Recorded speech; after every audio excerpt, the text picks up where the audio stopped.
Selamat datang kembali di eksplorasi mendalam kita. Hari ini, kita mau bahas sesuatu yang relevan banget nih. Gimana caranya bikin ide kita itu didengerin dia?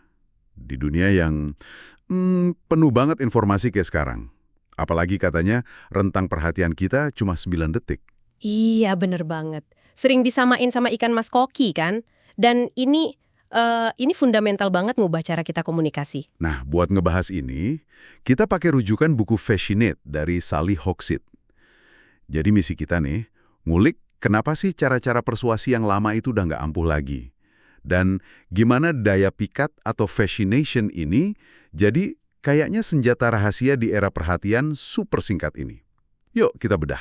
Menarik ya perspektif Hogshead ini. Dia bilang kita tuh udah geser. Bukan lagi di zaman informasi yang isinya data melulu jadi raja. Sekarang katanya zaman daya pikat. Fascination Age.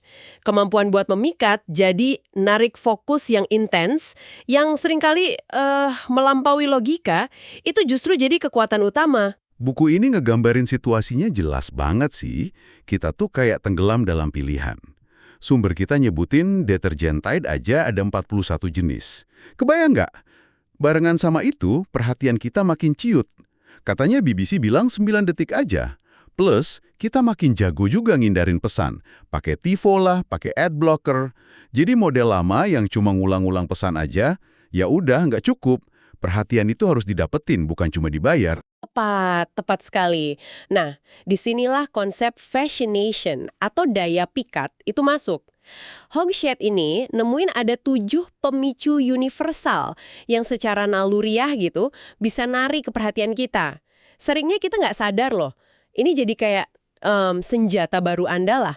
Wah, menarik. Jadi kayak ada tombol di naluri kita yang bisa ditekan gitu ya. Apa aja tuh bentuknya, pemicu-pemicunya? Ada 7. Dia sebut nafsu, lust, misteri, mistik, waspada, alarm, gengsi, prestige, kuasa, power, pelanggaran, vice, sama kepercayaan, trust.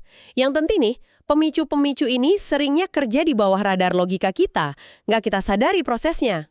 Bisa kasih gambaran nggak gimana ini kerjanya di lapangan?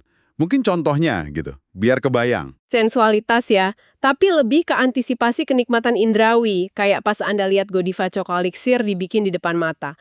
Prosesnya itu loh, udah bikin kita pengen duluan. Atau misteri, pernah kepikiran nggak kenapa minuman kayak Jägermeister bisa populer banget padahal rasanya ya gitu deh unik.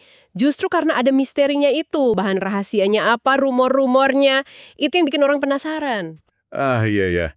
Ngerti. Kayak pemicu waspada juga berarti ya. Contohnya, dapat surat pemberitahuan tenggat pajak dari kantor pajak gitu. Kita kan langsung gerak tuh. Bukan karena mikir panjang lebar, tapi karena ada konsekuensi yang malesin kalau diabaikan. Benar-benar motong jalur logika kita ya. Persis. Responsnya itu cenderung instingtif, bukan hasil dari pertimbangan yang, gimana ya, rasional banget gitu. Nah, ini nih bagian yang menurut saya penting banget buat Anda para pendengar. Ini kan bukan cuma buat merek-merek gede aja ya kan? Gimana caranya kita bisa pakai ini di komunikasi kita sehari-hari?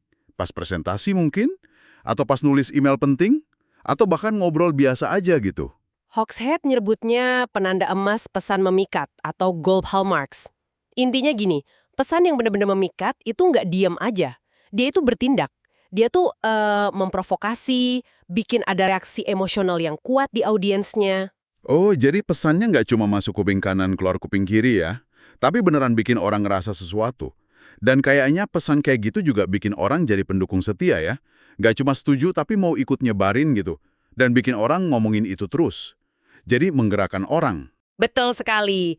Pada dasarnya, daya pikat itu bukan soal apa yang Anda omongin, tapi lebih ke bagaimana Anda bikin orang lain itu merasa dan bereaksi. Di dunia yang penuh distraksi ini, yang perhatiannya setipis ikan mas koki tadi ya, pesan yang paling efektif itu yang nyentuh naluri, bukan cuma nyentuh logika. Oke, jadi kesimpulan utamanya buat Anda gimana nih? Di era perhatian 9 detik ini, ngandelin logika aja tuh seringkali nggak cukup kuat. Trik-trik lama persuasi udah kurang gigit karena perhatian itu jadi barang langka banget. Kuncinya yaitu tadi, paham dan pakai 7 pemicu daya pikat buat narik fokus audiens Anda. Dan sebagai penutup nih, mungkin satu pemikiran buat Anda renungkan.